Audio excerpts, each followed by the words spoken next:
Hello friends, இன்றைக்கி மாங்காய் சாதம் எப்படி பண்ணுறதுன்னு பார்க்கலாம். வாங்க வீடியோக்குள்ளே போகலாம்.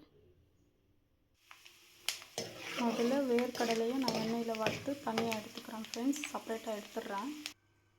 அடுத்து கடுகு சேர்த்துக்கிறேன், கொஞ்சமாக ஜீரா சேர்த்துக்கிறேன், அடுத்து கருவேப்பிலை,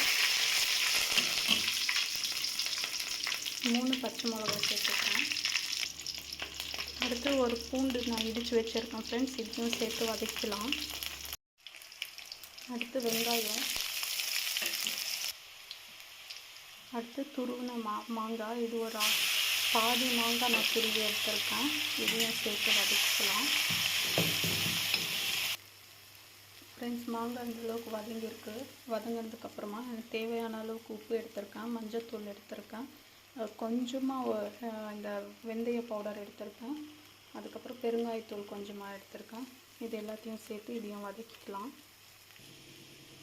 கடைசியாக கட் பண்ணி வச்சுருக்க கொத்தமல்லி இலை போட்டு தூவிட்டு இதெல்லாம் மிக்ஸ் பண்ணிவிட்டு அடுத்து நான் ரைஸ் இதில் சேர்த்து மிக்ஸ் பண்ணிவிடுவேன் ஃப்ரெண்ட்ஸ். ரைஸ் மிக்ஸ் பண்ணதுக்கு அப்புறமா தான் இந்த பொரிச்சு வச்சுருக்க வேர்க்கடலை போட்டு நான் மிக்ஸ் பண்ணுவேன். இது லாஸ்ட்டில் போடுறதுனால நமக்கு ரைஸில் அந்த வேர்க்கடலை ரொம்ப கிறிஸ்பியாக இருக்கும், சாப்பிட்றதுக்கு ரொம்ப நல்லாயிருக்கும் ஃப்ரெண்ட்ஸ்.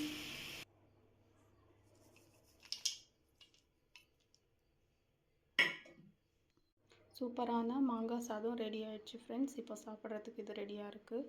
இந்த வீடியோ உங்களுக்கு பிடிச்சிருந்தா லைக் பண்ணுங்கள், ஷேர் பண்ணுங்கள், சப்ஸ்கிரைப் பண்ணுங்கள். அடுத்த ஒரு இன்ட்ரெஸ்டிங்கான வீடியோவில் உங்களை மீட் பண்ணுறேன்.